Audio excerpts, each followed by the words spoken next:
Jo, nu er der lyd på.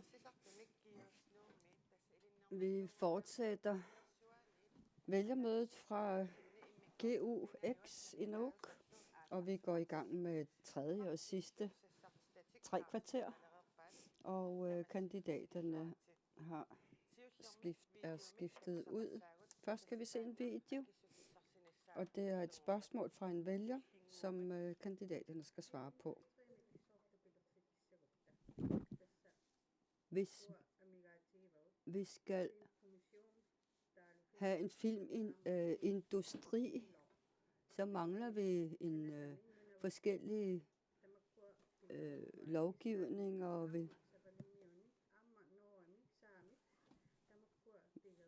altså, vi ved jo, at der er filminstitutter i de forskellige lande. For eksempel i Samiland har det, og mange andre lande har deres egne filminstitutter. Og jeg vil gerne høre om, hvad kandidaterne kan gøre for at sikre en egentlig filmlov for Grønland. Spørgsmålet er, at kan vi sikre en filmlov, og hvem vil arbejde for det?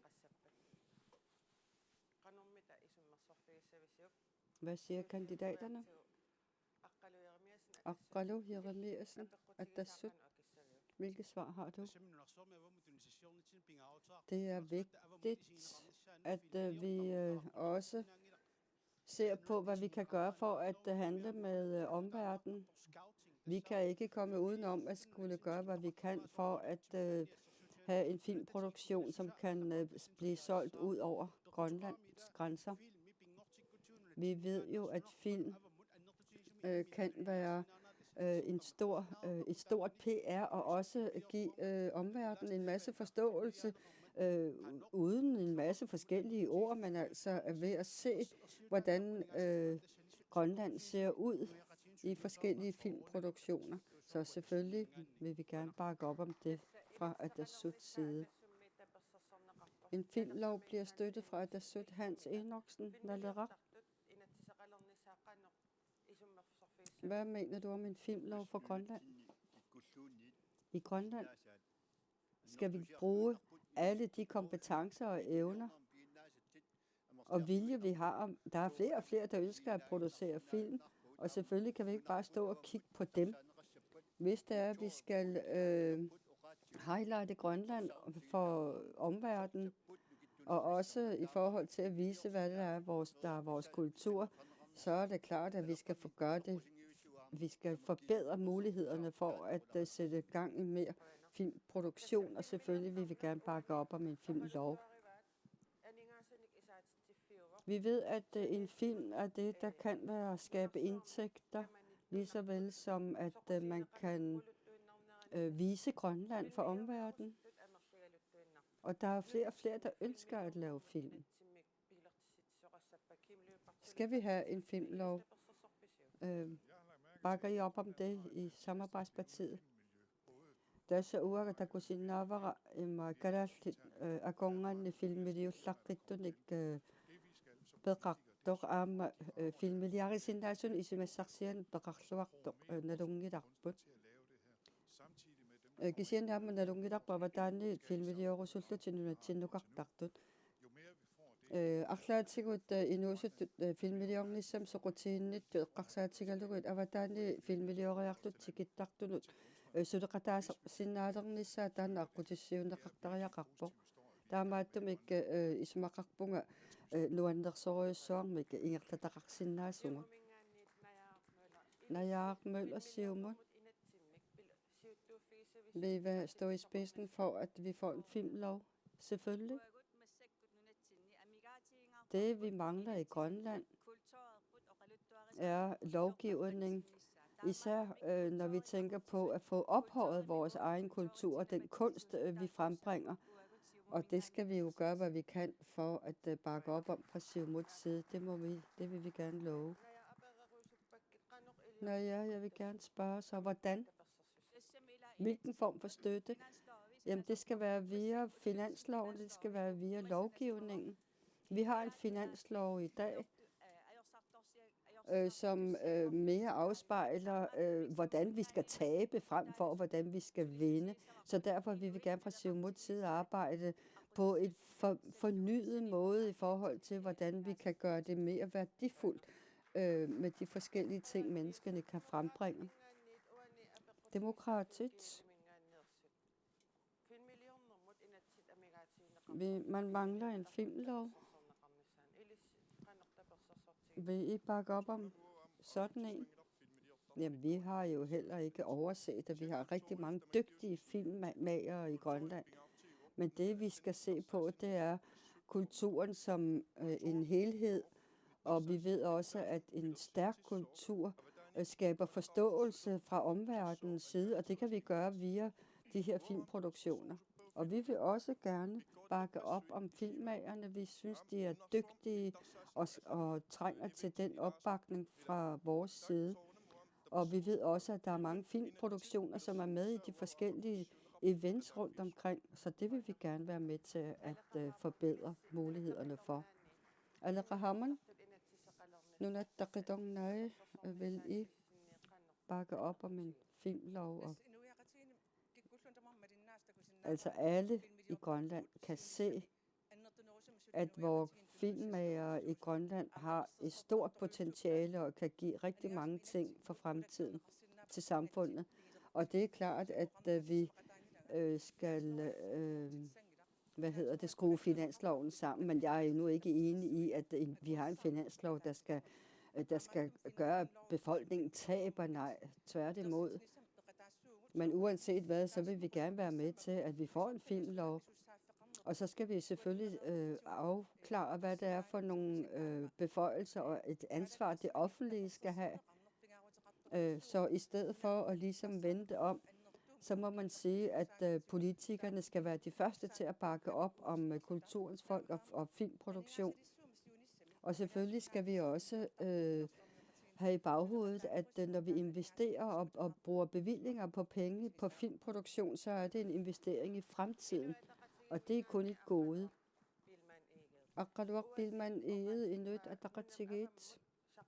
Man siger, at film lavet i Grønland har forskellige gode følger, for eksempel arbejdspladser, det kan give indtægter og mere PR. Vi bakker op om det. Vi har været med til at arbejde for den lovgivning, der er nødvendig. Den er ikke blevet færdig, og vi har stillet krav til, hvordan filmlovgivningen skal udformes. Og vi mener også, at filmmagerne selv skal være med til at udforme den lovgivning, der er nødvendig. Og vi ved jo, at der er mange af kulturens og kunstens folk, som trænger til at blive direkte involveret i forskellige former for projekter, for eksempel i forhold til, hvordan man kan bruge kulturhuset. Fordi vi ved jo, at film for fremtiden kan gå hen og blive en meget givtig og indtægtsgivende industri, og også en lille vigtig del af oplevelsesturismen, vi vil kunne opleve. Vi har jo hørt, at der er rigtig mange, der henvender sig også udefra for at forsøge at skaffe penge til filmproduktion. Og man bliver jo nødt til at sige nej til dem, der kommer udefra, fordi vi bliver nødt til at prioritere vores egne landsfæller og deres ønske om filmproduktion. Nu skal vi have spørgsmål fra salen. Og Ernst Lund, du er den første. Værsgo. Det er et spørgsmål omkring den der kystnære fiskeri. Først, jeg vil gerne spørge jer kandidater omkring, jeg selv er fisker omkring det kystnære fiskeri.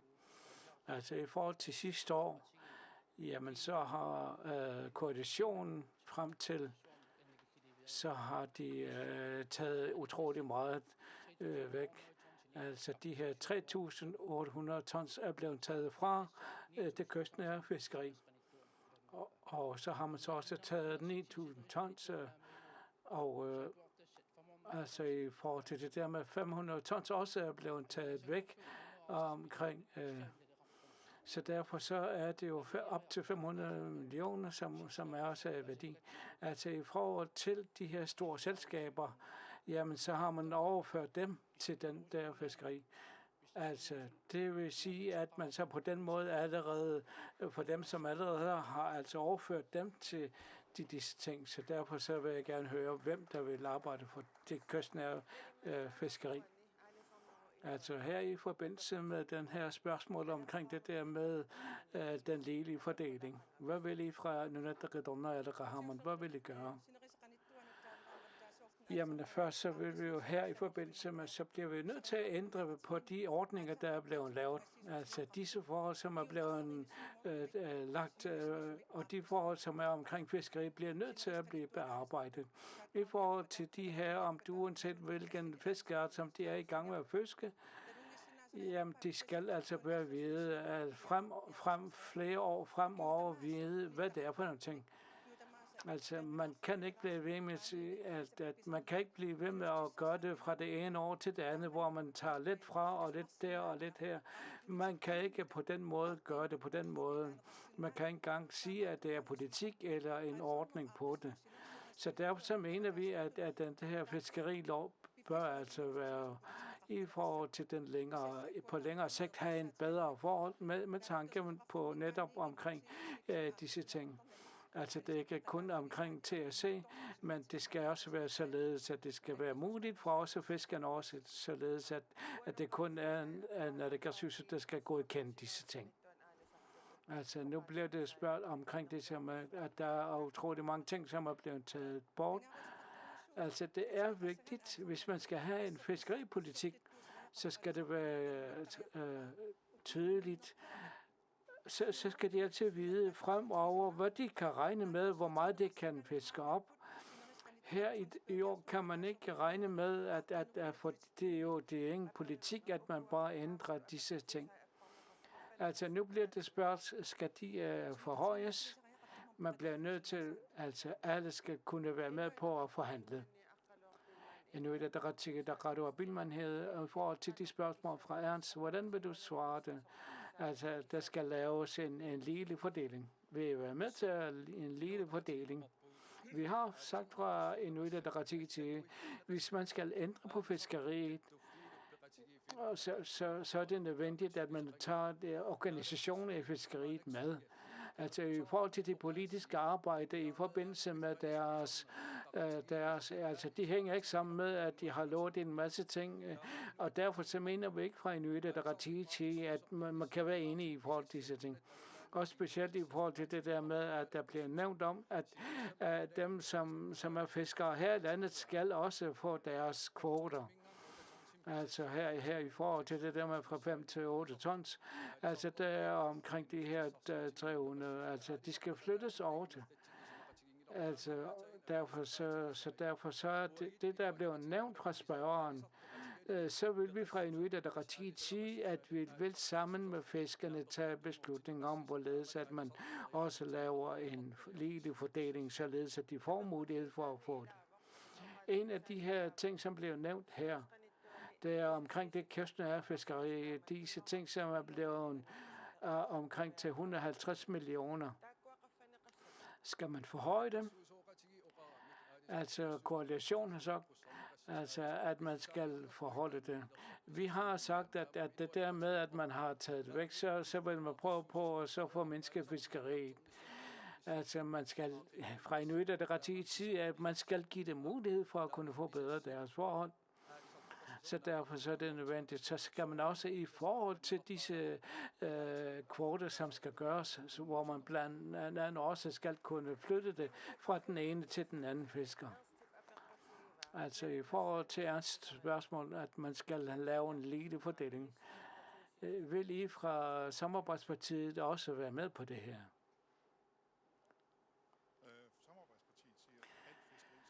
Suraqqatigisit ima baqsuulluunniit qanittamigaadi sinerisami qanittamigaadi sartut taamaasillutik aama taakkua namminneqaadisaarnermanni tassa ima boqaffatsitsin ikku tamakkua ilu aqqinneqarsinnaangillat кисиантас има поқиммақимаассинаа унгассиннерусаа қарсаатигалу соорлуима умиатаартаарниаруник таамаасиллутик аама тааккуа имаукиуарфунмарлук пиарерсарсинааниасаппа таамаасиллутик тас имааппоқ сулеқ тааккуа аалисартут каттуффи сулеқатигалуи тамаккуақ таакку ассигиинги таама инисинниссаат таамаасиллутик аалисартут имминнут қанорилиллутик сиуниссартик қулаккерниарлуи тааккуа сулиарниссиагаат апо jeg vil gerne spørge dig det som blev nævnt her omkring det der med de her kvoter som er blevet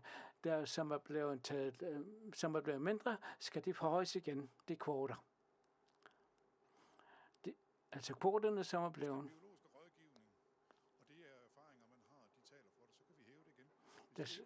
Tässä ima på tiuner syy sortu tamakua qaffasapatigi tausoonen beqatafiisinnaavut. Altså her er det jo behov for, at man skal få bedre forhold omkring det der med kystnære fiskeri skal forbedres. Altså for at kunne bane vejen for, så har vi ændret på disse forskellige forhold. Det der med, at man at det er ikke sandt, at man siger, at man har taget fra de små til de store. Altså hvert år, så har man så ved man godt, at man ikke har kunnet opfiske 5.000 tons. Så derfor så er det bare misledende ting, der bliver sagt. Altså her bliver der nævnt, jamen altså fiskerne, vi er alt for mange, men de store, altså så siger de, at det er jo to-tunget måde at sige på. Vi vil fra vores side sige, at man skal sørge for, altså vi er enige med Inuit Ataqatigiit på, at alt efter hvor meget vi har, jamen så kan vi få højde kvoter. Men når man tænker på, så kan det ikke hænge sammen. Det vil sige, at det er nødvendigt med den kystnære, altså det er nødvendigt med, at man også skal kunne fordele fiskene ligeligt imellem de forskellige fiskere. Jamen, du har markeret. Altså, fiskerne har sagt, at der er nogle af de her kvoter, som er blevet tildelt det kystnære fiskeri, er blevet formindsket. Hvordan kan man forbedre det? Altså, jeg tror, det der med, altså, vi skal huske på, at vi ikke skal se ned på de kystnære fiskere. Altså, det som er blevet nævnt, altså at styrelserne, som har det, jamen, altså det der med KNPK, jamen, de har sagt, at vi er for mange. Altså, de kvoter, som er blevet gjort, jamen, altså, det bliver opfisket hurtigst muligt. Og desværre så har den der kvotefordeling har altså været således, at på grund af, at der har været en dobbeltsidig kvotedeling, altså når man tænker på halefisk i Ilulissat, jamen de hænger ikke sammen. Jamen hvorfor skal så også blive ved med at sige, at den kystnære fiskeri er dem, som overfisker? Jamen vi ved bare, at det kystnære fiskeri er med til at er nødvendige for mange familier. Så derfor så vi bliver nødt til at forbedre disse forhold imellem biologerne og fiskerne, således at de også kan forbedre de forskellige forhold omkring fiskeriet. Altså, vi har jo så sagt omkring det kystnære fiskeri, vi bliver nødt til fordi vi ved, at den der fiskeri uden for det kystnære er jo noget helt anderledes. Altså, jeg vil gerne spørge dig her i forbindelse med det kystnære fiskeri, vil I være med til at forbedre deres forhold? Altså, vi ved fra Siumuts side er jo noget, at omkring Fiskerikommissionen er med til at afdække de forskellige forhold. Altså, når man tænker på, at man ikke kun skal tildele kvoter til de store firmaer, men altså, man skal også skulle tænke på den kystnære fiskeri. Det vil sige, at I vil gerne forhøje de forskellige kvoter. Vi kan ikke sige nu, hvordan det skal være, men det bliver nævnt lige nu. Så bliver der nævnt, når man har fordelt, ligesom at der også har sagt, når det bliver en fordelt omkring til og bliver givet videre til de store fiskere, jamen, hvor man så på den måde har taget fra de små kystnære fiskere. Så derfor så mener vi fra vores side, at man skal forbedre det, således at det bliver en lille fordeling. Altså omkring det der med, at der er behov for en forbedring. Hvordan vil I gøre det? Vil I være med til det? Jeg skal nævne her, at der her i de seneste år har været virkelig dårligt. Det forhold, som der politisk set er blevet forværret, fordi dem, som har de store trålere får nogle forhold. Det er en farlig retning, man har taget. Altså man har på den måde begyndt at fjerne fra det kystnære fiskeri. Det er kun dem, som har penge, som kan have mulighed for at kunne få et fiskerifartøj. Og på den måde, så kan vi fra Nadars side slet ikke kunne være med til at kunne tage de forskellige fiskeres forhold. Her bliver der hørt om, at MSC også skal blive taget.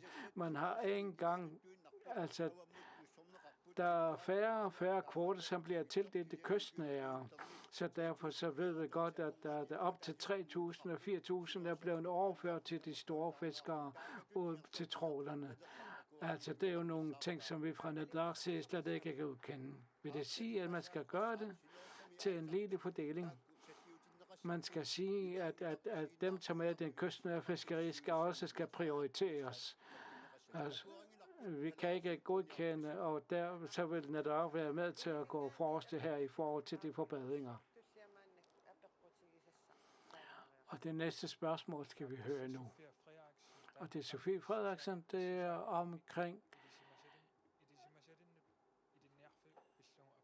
Der er et spørgsmål omkring det psykologiske forhold, som vi har her. Tak til alle de ærede kandidater. Jeg vil gerne spørge jer, hvem vil af de kandidater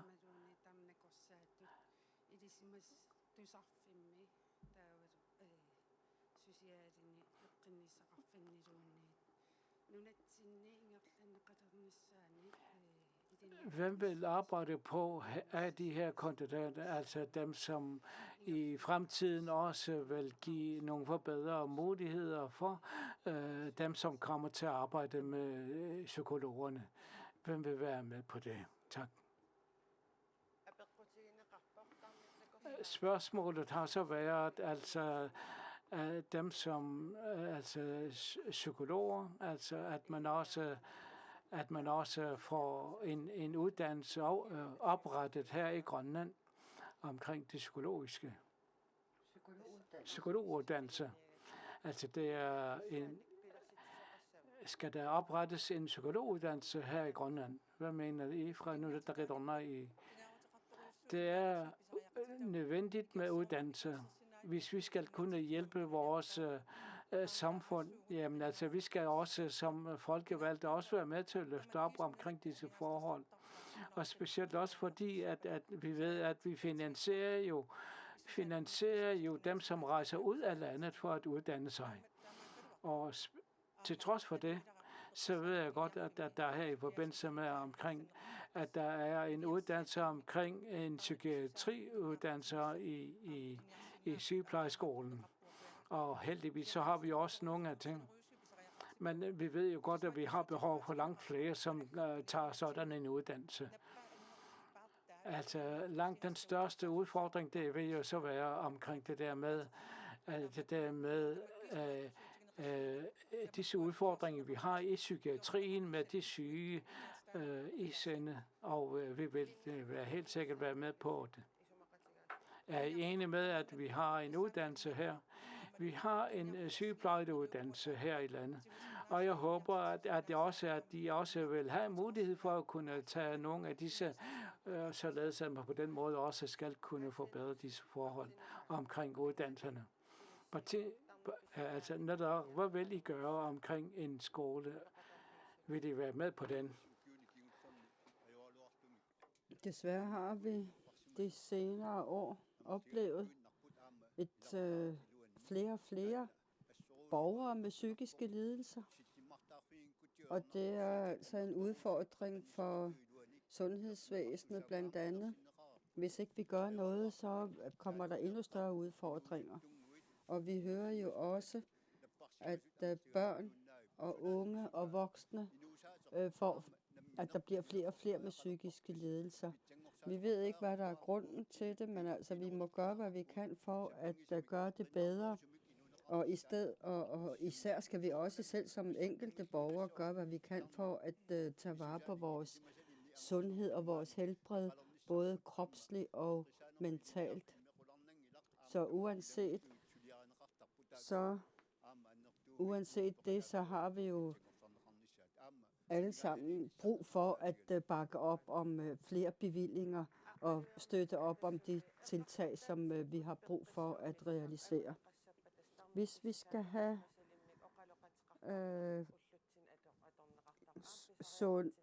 sunde mennesker, også mentalt, så mangler vi jo sådan set grønlandske psykologuddannede fagpersoner.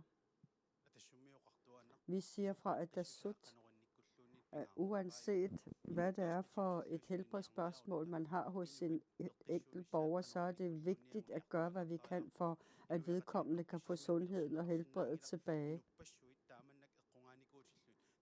Vi ved alle sammen, og det må vi jo erkende, at vi har et sundhedsvæsen, som er sunket i knæ, og vi har en stor tak. Vi skylder fagpersonalet i sundhedsvæsenet, og det gælder også psykiatriske afdelinger og psykologer. Altså som man har sagt, så er der jo en mulighed for at få indblik i nogle af de her ting på sygeplejeuddannelsen. Men uanset hvad, så mener jeg, at vi skal gå sammen med rigsfællesskabet for at finde de bedste løsninger for fremtiden.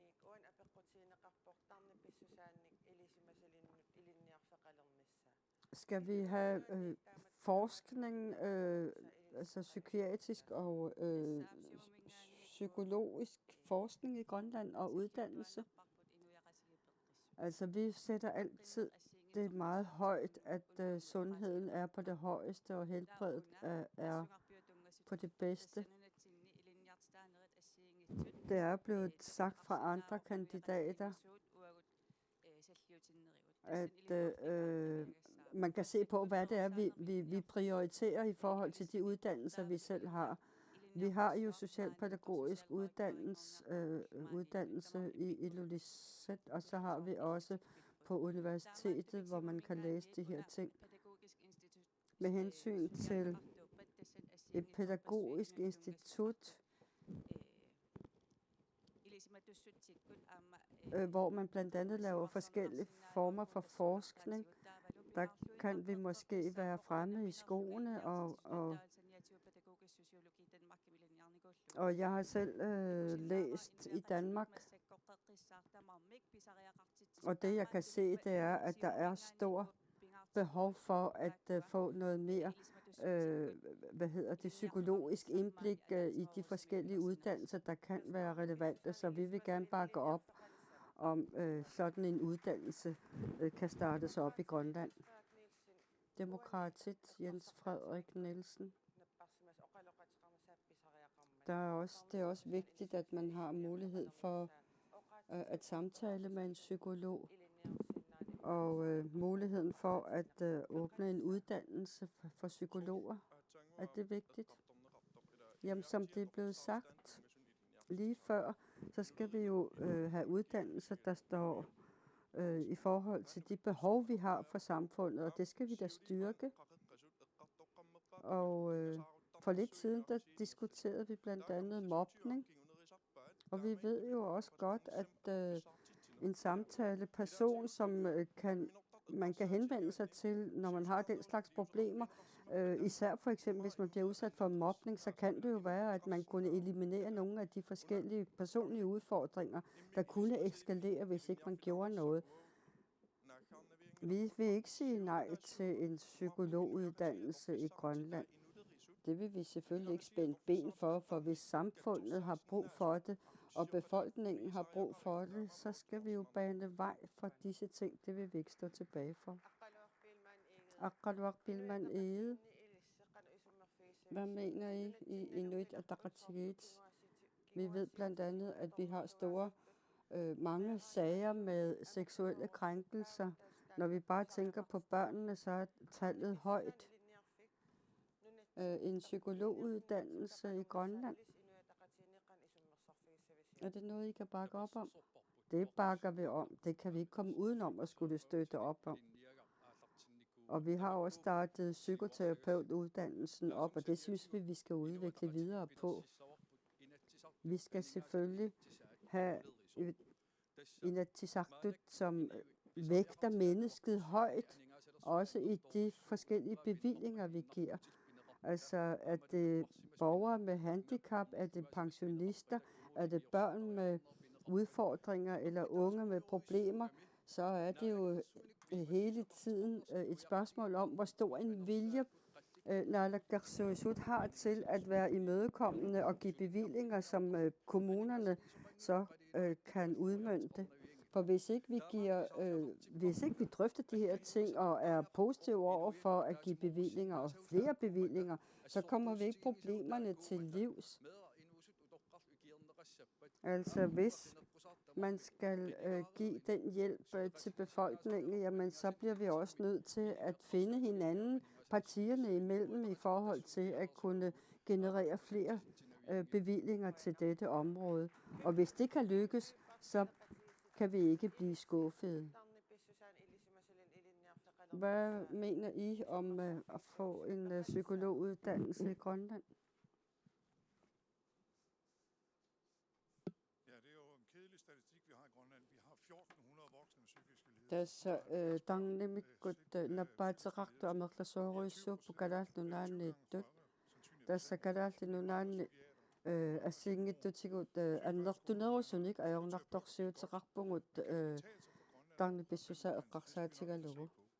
Vi skal derimod gøre psykologerne og psykiaternes arbejdsforhold væsentligt bedre. Tässä Rigtig mange af dem går ned. tarninaqorsaat tassapput pitaanerusumik sulinerminni atuaqartineqartariaqartut. Så gå i dialog med Danmark og uddannelserne dernede, så de kan få taget Immikut akisaqartingikkutsu nukisaartingikkutsu linniartitaanerma аллартитсинissa taava Danmarkimit suleqatigalutigit qaneriliusaqarniarta tassa neqqerorutigisinnaasugu amerlanerusariaqarput pittaanerusariaqarlutillu.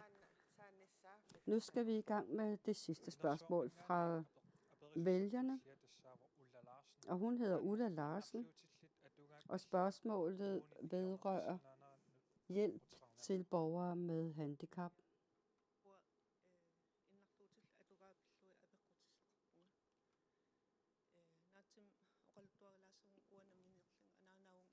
Jeg har en datter, som er 30 år, havde medfødt handicap. Da hun var 14, kom hun på Ado Lynge-skolen i Asia. Hun blev sendt hjem da hun blev 20 år, og så har vi så haft en længere kamp med det offentlige i forhold til at kunne skaffe hende førtidspension. Jeg har brugt rigtig mange personlige ressourcer på at hjælpe min datter. Vi ved, at talsmanden for handicappede har trukket sig fra sit hverv. Hvorfor er det sket? Vi ved, at kommunerne ikke kan løfte det, de har ansvar for at løfte, hvad angår borgere med handicap. Hvorfor kan kommunerne ikke gøre det? Vi er som befolkning trætte af at henvende os hele tiden, uden nogensinde at få noget positivt svar med tilbage. Ja, vi skal til at komme med vores afsluttende bemærkninger, og derfor så vil jeg kræve af jer, at I skal svare super kort på det konkrete spørgsmål, der blev rejst fra vælgeren. Hvad vil I gøre ved, at kommunerne bedre kan løfte deres forpligtelser over for borgere med handicap? Først skal vi se på, hvad det er for nogle arbejdsforhold, vi giver og byder vores medmennesker. Vi ved blandt andet, at de forskellige sagsbehandlere kan have alt for mange sager, som vedkommende overhovedet ikke kommer igennem med. Og hvis ikke vi ordner denne arbejdsstressede situation i socialforvaltningerne, som arbejder med borgere med handicap, så kommer vi ikke til at hjælpe de handicappede borgere, hvis ikke vi ordner arbejdsforholdene først. Hvad vil I gøre fra Samarbejdspartiet? Punkt 1. Handicaploven skal bare gennemføres hurtigst muligt. Punkt 2. Tässä siutllertut innutaasu innarluuteqartu pillui innatsi naammassinaqartariaqarpoq. Grundpension til alle førtidspensionister. Taavalu siusinaartumik pensionisiaqartunut pensionisiassa aaliangersimasu ataaser tunniuneqartuartariaqarpoq. Aleqaahamun. Det er din tur nu. Hvis vi skal forbedre servicering af handicappede borgere, hvad skal der gøres? Først, vi har altid sagt fra Nunattaqitornais side, at FN's handicapkonvention, da den skulle udrulles i Grønland, der var Grønland ikke parat. Det har vi sagt mange gange. Og det er derfor, at vi stadigvæk den dag i dag bryder handicapkonventionen, fordi vi ikke kan opfylde den. Jamen altså, skal jeg svare, eller hvad? Jamen hurtigt, kom nu. Ja, jamen jeg skynder mig. Hvis vi skal anerkende de rettigheder, handicappede borgere har,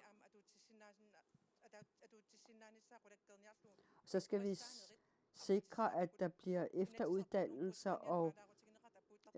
og dygtiggørelser for de sagsbehandlere, der sidder i socialforvaltningerne. Fordi det virker til, at der er nogle mangler hos medarbejderne, der gør, at man ikke kan opfylde handicapkonventioner. Vi mener også, at beskæftigelsescenter er vejen frem for vores borgere med handicappede, og det synes jeg, at vi skal satse på som det næste. Der skal penge til det område. Demokratisk, tak for et vigtigt spørgsmål. Det vi må sige, vi kan ikke acceptere den form for servicering fra det offentlige side. Vi har jo tilgået os FN's handicapkonvention, og det skal ikke bare være et stykke papir, det står på. Altså, vi bliver nødt til at ændre på det faktum, at vi skal være klar til at løfte de her ting, når vi siger, at vi tilgår en konvention. Hvad skal man gøre? Først må man sige, at det menneskesyn, vi har på hinanden, det skal forbedres. Og det er rigtig godt, at vi har handicaptalsmand. Og vi har også handicapkonsulenter i kommunerne. Og de skal have forbedrede arbejdsforhold. Så derfor er det vigtigt, at vi samarbejder med kommunerne på tæt hold. Så vi skal gøre, hvad vi kan for ikke at begå de samme fejl, som vi gjorde med den gode skole af Dorfitshirle. Hans Enoksen eller rak?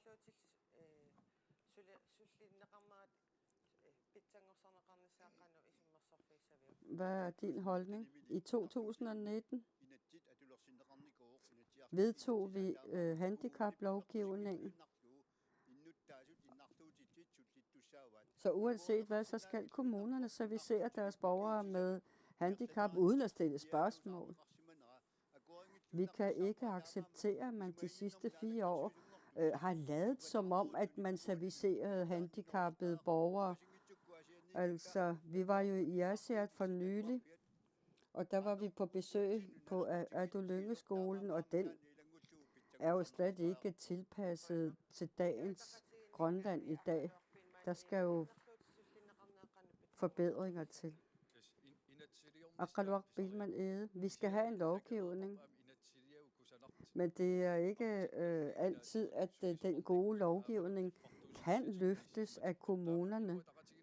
Og det er derfor, vi fra Inuit Ataqatigiit siger, at vi skal have kommunerne med ind på et tidligere tidspunkt, og vi skal samarbejde med handicaporganisationerne, således at vi har en fælles fundament og fælles forståelse for, hvad det er, vi sidder med. Og det har vi jo også kunnet læse i forskellige rapporter, at stemme med udmelding af den. Nu er vi ved at nå til vejs ende, og I får 1 minut alle sammen til at komme med jeres afsluttende udmeldinger. Og først er det Atassut Aqaløy Ramirsen. Det har været en meget lang valgkamp. Vi har haft virkelig travlt. Vi har rejst rundt op og ned ad kysten, og vi har flere valgkampe på én gang. Så det har været rigtig fantastisk og travlt. Vi har opnået mange gode ting. Jeg vil sige tak til mine partifæller.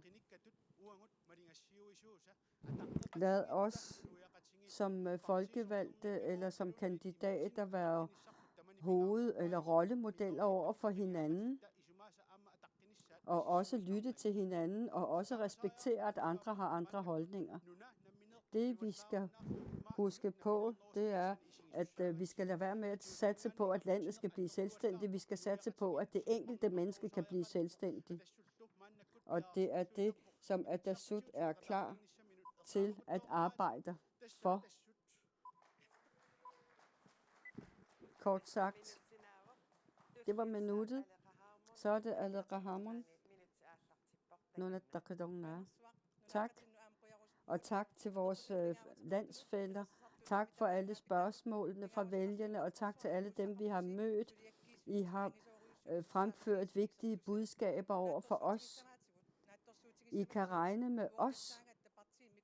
Vi er et lille parti, men vi er stærke, vi har ressourcer, og vi har sat os hårde mål og gode mål, og vi giver ikke op. Vi er stædige og fastholdende, og vi fortsætter det arbejde, vi har gjort i Nunatta.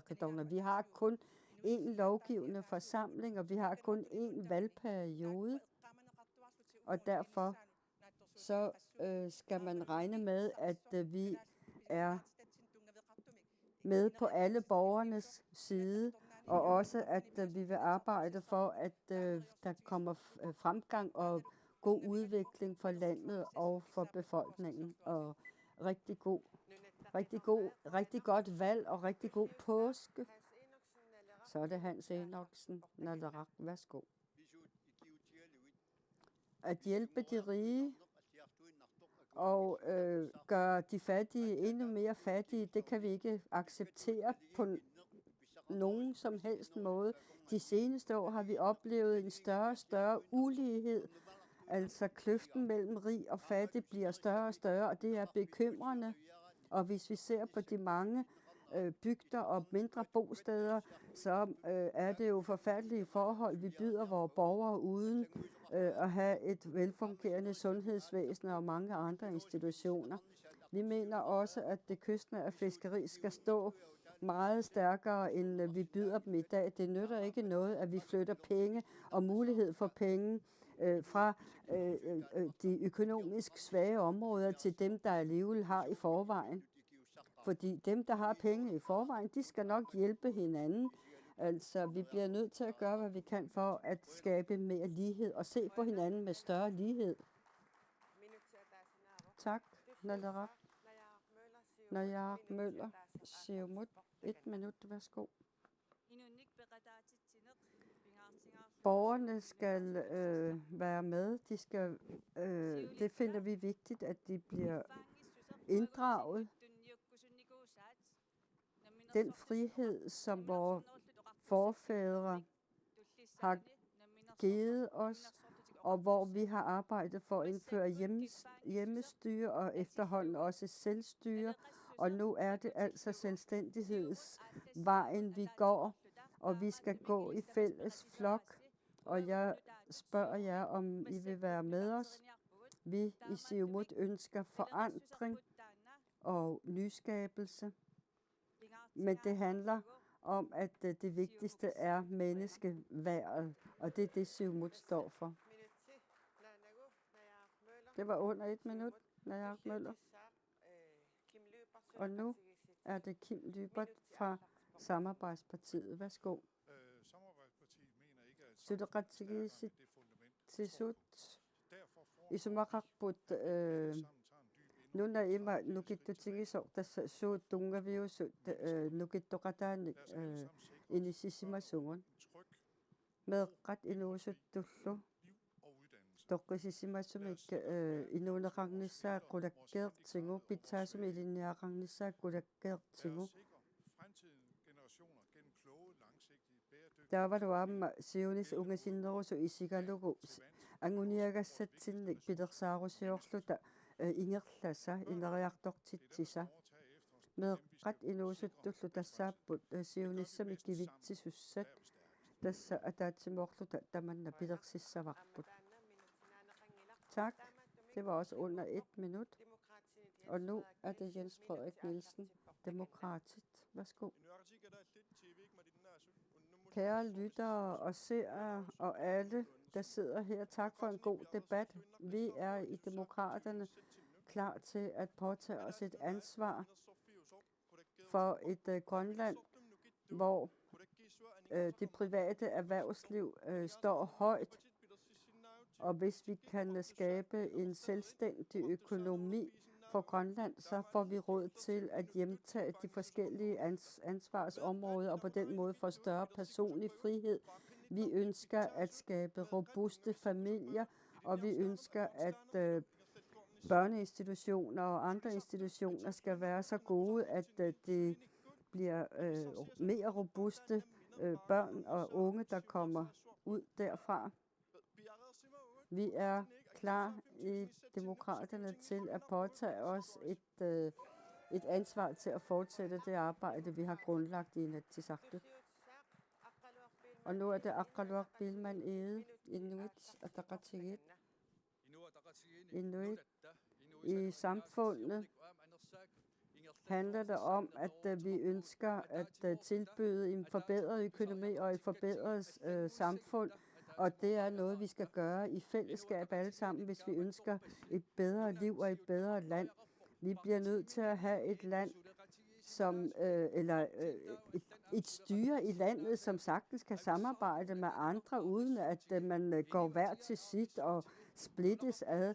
Lad os arbejde således, at indtjeningsmulighederne bliver mere ligelige over hele Grønland.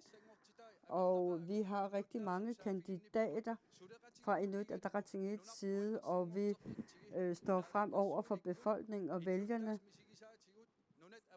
for at forbedre på mange andre områder, lige så vel som at vi også ønsker, at Grønland skal være et troværdigt samarbejdspartner for andre lande.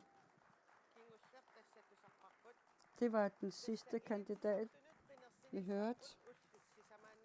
Der er kun 4 dage til valgdagen på tirsdag.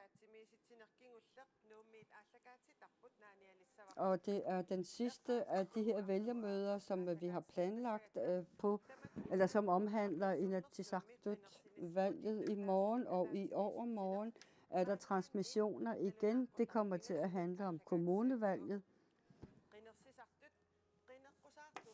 I morgen er det klokken 15. Og på søndag er det vist også klokken 15. Tak for i aften, og fortsat god aften.